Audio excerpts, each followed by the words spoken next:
Good morning વિદ્યાર્થી મિત્રો. ધોરણ 4 ગણિત ગમ્મતની સ્વાધ્યાય પોથીમાં પ્રકરણ 13 ભોપાલનો પ્રવાસ, જેમાં આપણે 1 થી 16 પ્રશ્ન સુધી શીખ્યા હતા અને તમને મેં લખવાનું પણ કીધું કે તમારે સ્વાધ્યાય પોથીમાં પ્રશ્ન પૂરા કરવાના છે. તમારે તમે લેશન પૂરું કરી નાખ્યું હશે. તો આજે આના વિડીયોમાં આપણે 17મા પ્રશ્નથી શરૂઆત કરીશું. તેમાં આગળ આપણને કીધું છે કે બધા બપોરના 3 વાગે આબુના નકી લેક પર પહોંચ્યા છે. ત્યાં બાળકોએ બોટિંગ કર્યું છે અને બોટિંગ માટે તમને ભાવ યાદી નીચે મુજબ આપી છે. તેના આધારે તમારે પ્રશ્નના જવાબ લખવાના છે. એટલે અહીંયા તમને કીધું છે બોટ અને ટિકિટનો ભાવ અને કેટલો સમય લાગશે એ તેમની વિગત આપી છે. હવે ડબલ ડેકરની બોટમાં બેસશે તો ટિકિટનો ભાવ શું છે? એક માણસના એટલે એક વ્યક્તિના 40 રૂપિયા અને 40 મિનિટ સુધી આપણને ફરવાનો સમય આપશે. એવી રીતે પેન્ડલ બેટ જે 20 રૂપિયાનો ભાવ છે અને તે 30 મિનિટ સુધી આપણને ફરવાનો સમય આપશે. મોટર બોટની વાત કરી છે જેનો ભાવ એક જણના 30 રૂપિયા છે, જેનો સમય કેટલો છે? 20 મિનિટનો છે. ને હલેસાવાળી બોટની વાત કરી છે જેનો ભાવ એક વ્યક્તિને 15 રૂપિયા છે અને તે આપણને 45 મિનિટનો સમય આપશે. આ કોષ્ટકના આધારે આપણે પ્રશ્નના જવાબ લખવાના છે. તો જોઈએ, 2 બાળકો ડબલ ડેકર બોટમાં ગયા, ત્યારબાદ પેડલ બોટમાં ગયા, તો તેમને કેટલા રૂપિયા ચૂકવ્યા હશે? તો જુઓ, અહીંયા તમને કીધું છે કે 2 બાળકો ડબલ ડેકર બોટમાં ગયા. ડબલ ડેકર બોટનું ભાડું આપણને 40 રૂપિયા આપ્યું છે, એટલે 2 × 40 એટલે ગુણાકાર કરે તો 80 રૂપિયા આવ્યા. અને બીજા બાળકો પેન્ડલ બોટમાં, ત્યારબાદ પેડલ બોટમાં, એટલે 2 બાળકો પેન્ડલ બોટમાં ગયા, એટલે 2 × 20 રૂપિયાનું ભાડું, એટલે 2 × 20 બરાબર 40 રૂપિયા થયા. તો એનો કુલ સરવાળો થયો 80માં આપણે 40 ઉમેરતા 120 રૂપિયા એ લોકોએ ચૂકવ્યા હશે.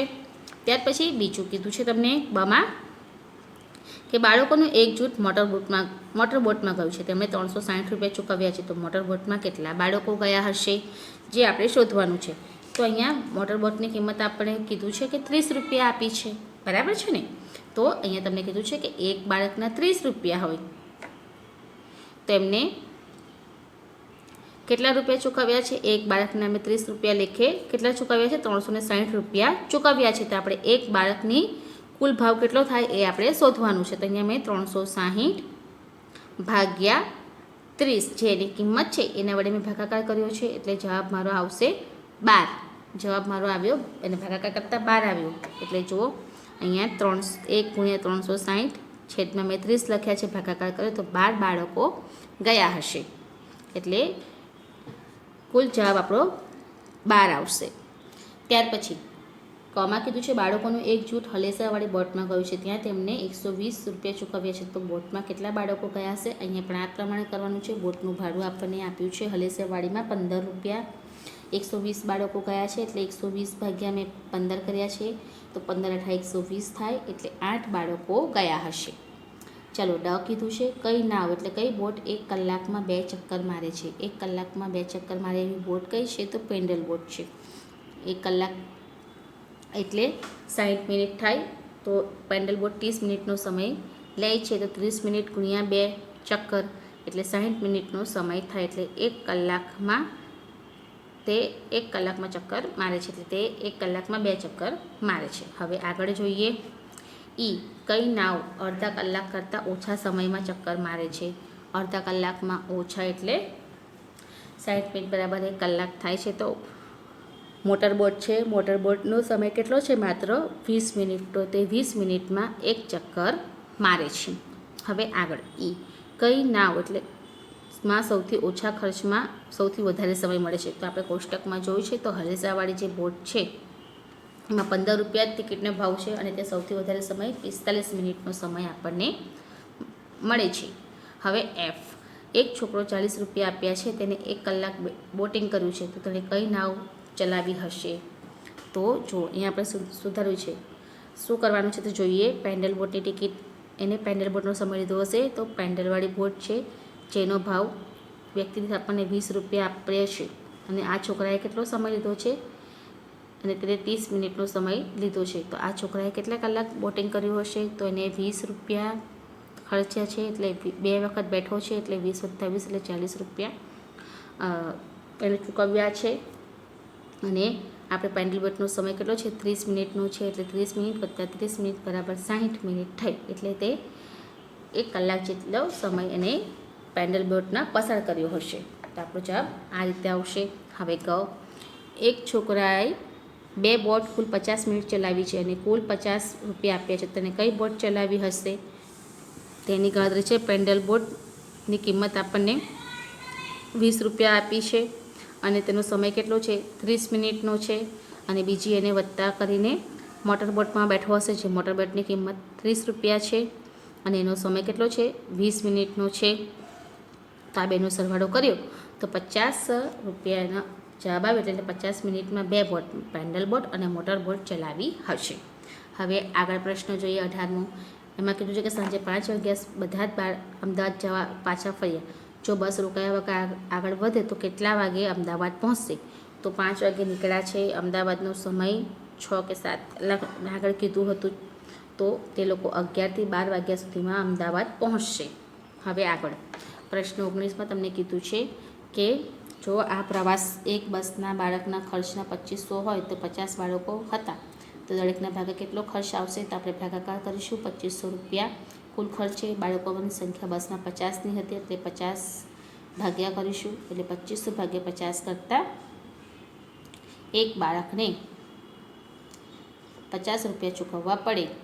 હવે આગળ આપણે પાન નંબર 40 ઉપર ચાલુ ગૃહકાર્યના પ્રશ્ન જોવાનો છે. એમાં પહેલો પ્રશ્ન 350 મીટર લાંબા પુલ ઉપર એક પાછળ એક એવી 7 મીટર કેટલી બસ ઊભી રહી શકે? તો અહીંયા 350 ને આપણે ભાગાકાર કરીશું 7 વડે. ભાગાકાર કરતાં જવાબ આવશે 50. તો 50 બસ ઊભી રહેશે. બીજું 175 મીટર લાંબા એરપોર્ટ ટ્રક ઉપર એકની પાછળ એક એવા 35 મીટર લાંબા કેટલા વિમાન ઊભા રહી શકે? જો અહીંયા આપણે 175 મીટર લાંબા ટ્રક ઉપર કેટલા 35 ટ્રક ઊભા રાખવાની વાત કરી છે. તો અહીંયા 175 ભાગ્યા પહેલાં 35 કરીશું, તો આપણો જવાબ આવશે 5. ભાગાકાર પહેલાં કરવાનું છે એટલે જવાબ આવશે 5. અને ત્યાર પછી કીધું છે કે 35 મીટર પર કેટલા વિમાન ઊભા રહી શકે? તો અહીંયા આપણે એર ટ્રક પરની સંખ્યા, કુલ વિમાનની સંખ્યા 5 સુધી, એટલે 35 ગુણ્યા 5 કર્યા ફરી વખત, તો એમાં 175 વિમાન ઊભા રહેશે. એટલે તો એમાં કેટલા વિમાન ઉતરશે? 5 વિમાન ઉતરશે. ત્રીજું, એક બસમાં 60 મુસાફરો સમાઈ શકે છે. જો બસમાં સીટની 25 હરોળ હોય તો એક હરોળમાં કેટલી સીટ હોય? આ તો ભાગાકાર છે. 60 ભાગ્યા આપણે 12 કરીશું, તો 12 × 50 ઘડિયાળના આધારે પણ ભાગાકાર થઈ શકશે. એટલે એક હરોળમાં કેટલી સીટ હોય? 5 સીટ હોય તો 60 મુસાફરો સમાઈ શકે. ચાલો આગળ ચોથું, જો નિખિલ બાઇકમાં 1 લીટર પેટ્રોલ પુરાવે છે, તે 44 કિમી ફરે છે, તો 8 લીટર પેટ્રોલ પુરાવે તો કેટલા કિમી ફરી શકશે? તો આપણે પદમારી ગણતરી કરવાની છે કે 1 લીટરનો 44 રૂપિયા ભાવ છે, તો 8 લીટરનો ભાવ પહેલાં આપણે શોધવાનો છે. તો 48 ગુણ્યા 8 કરશે તો 352 કિમી એ ફરી શકશે. આ એનો જવાબ આવશે ચોથા દાખલાનો. હવે આગળ આપણે જોઈએ પ્રશ્ન 5 તમને કીધો છે. પ્રશ્ન 5માં કીધું છે કે શાંતિભાઈ તેમની કારમાં 20 લીટર ડીઝલ ભરાવે છે, તો ડીઝલની કિંમત 65 રૂપિયા હોય તો તમને કેટલા રૂપિયા ચૂકવવા પડે? તો 1 લીટર ડીઝલના 65 રૂપિયા હોય છે, તો 20 લીટર આપણને કીધું છે 20 લીટર ડીઝલનો ભાવ આપણે શોધવાનો છે. તો 20 લીટર ડીઝલનો ભાવ આપણે શોધીશું, તો આપણે 65 ગુણ્યા 20 કરીશું. તો 65 ગુણ્યા 20 કરતાં જવાબ આવશે 1300 રૂપિયા એ ચૂકવે છે. હવે આપણે છઠ્ઠો દાખલો જોઈએ. દરેક વિદ્યાર્થીને એક બિસ્કિટ, એક ચોકલેટ અને એક સફરજન સરખા ભાગે વેચવામાં આવે છે, તો જો કુલ સામગ્રી 240 હોય તો કેટલા વિદ્યાર્થીઓને સામગ્રી વેચવી પડશે? તો અહીંયા પણ ભાગાકારની રીત છે. આપ જોઈ શકો છો 240 કુલ વિદ્યાર્થીઓ છે અને દરેકને એક એક વસ્તુ આપવામાં આવે છે. એટલે બિસ્કિટ, ચોકલેટ અને સફરજન આમ 3 વસ્તુ થઈ, એટલે 240 ભાગ્યા 3 કર્યા તો 8 × 24 સીધો ભાગાકાર પણ આપણે કરી શકીએ છીએ. તો શૂન્ય મુક્ત એકમનું 80 વિદ્યાર્થીઓને આ બધી વસ્તુઓ આપણે વહેંચી શકીએ છીએ. ચાલો 7મો પ્રશ્ન. મેં મારા 6 મિત્રોને 6 કેળા આપ્યા છે, છતાં પણ 4 કેળા વધ્યા છે, તો મારી પાસે કુલ કેટલા કેળા રહેશે? તો અહીંયા જો 6 મિત્રને 6 કેળા આપ્યા, એટલે પહેલાં ગુણાકાર કરીએ. 6 × 6 36, એટલે 36 કેળા થયા. પણ કેટલા કેળા વધ્યા? 4 કેળા વધ્યા. તો 36 કેળા હતા, એમાં મેં 4 કેળા ઉમેર્યા તો 40 કેળા હતા. તો એને કુલ કેટલા કેળા હતા એની પાસે? કુલ 40 કેળા એની પાસે હતા. ચાલો હવે આગળ જોઈએ આપણે 8મો દાખલો. તમને કીધું છે કે રીટા તેના નાના ભાઈ રાહુલ, માતા પિતા અને દાદા દાદી સાથે કાંકરિયા ફરવા જાય છે. ત્યાં પ્રાણી સંગ્રહાલયમાં પ્રવેશ માટેની ટિકિટની તમને કિંમત આપી છે. તો જો બાળકો માટેની કિંમત આપી છે. 14 વર્ષ સુધીના જે બાળકો હોય તેના 50 રૂપિયા, પછી 60 વર્ષની વ્યક્તિ હોય તેના માટે 80 રૂપિયા, અને 60 વર્ષથી ઉપરના એટલે ઘરડા લોકો માટે 40 રૂપિયાની કિંમત આપી છે. તો અહીંયા તમને જો વર્ગીકરણ કરી બતાવ્યું છે રકમમાં જો ધ્યાનથી. રીટાની ઉંમર 14 વર્ષની આપી છે, તેના દાદી કેટલા વર્ષના છે? 59 વર્ષના છે, અને દાદા 52 વર્ષના છે. તો તેના પરિવારે પ્રાણી સંગ્રહાલય જવા માટે કેટલા રૂપિયા ચૂકવવા પડશે? તો આપણે ગણતરી કરીએ. તો જો રીટાની ઉંમર કેટલી આપી છે? 14 વર્ષની છે, એટલે રીટાને કેટલા રૂપિયા ચૂકવવા પડશે? 50 રૂપિયા ચૂકવવા પડશે. હવે તેના દાદીની ઉંમર કેટલા વર્ષની છે? 60 વર્ષની છે. તમને એવું કીધું છે 59 વર્ષ છે, એટલે 60 વર્ષની નજીક કહેવાય, એટલે તે કેટલા રૂપિયા ચૂકવશે? 80 રૂપિયા ચૂકવશે દાદી. હવે દાદાની વાત કરીએ. દાદાની ઉંમર 60 વર્ષની છે. અહીંયા તમને 60 વર્ષ માટે 40 રૂપિયા આપ્યા છે. દાદાની ઉંમર 62 વર્ષની છે, એટલે દાદા 40 રૂપિયા ચૂકવશે. જુઓ, દાદાની ટિકિટ 40 રૂપિયા ચૂકવી છે. હવે તેનો નાનો ભાઈ પણ એનો 14 વર્ષની અંદર છે, એટલે 50 રૂપિયા ચૂકવશે.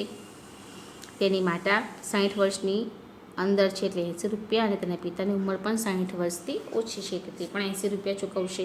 એટલે આ બધાનો સરવાળો કરીશું, તો આ બધાનો કુલ સરવાળો કરતાં જવાબ આવશે 380 રૂપિયા એ લોકોએ ટિકિટના ચૂકવવા પડશે. તો આ થઈ આપણા પ્રશ્ન 8ની ગણતરી. તો વિદ્યાર્થી મિત્રો, અહીંયા આપણું પ્રકરણ 3 ભોપાલનો પ્રવાસ સ્વાધ્યાય પોથીમાં એનું લેખન કાર્ય પૂરું થાય છે. તમારે દરેક પ્રશ્નના જે દાખલાની ગણતરી છે એ સારા અક્ષરે તમારે સ્વાધ્યાય પોથીમાં કરવાની છે. તો હવે પછીના વિડીયોમાં આપણે ફરી મળીશું.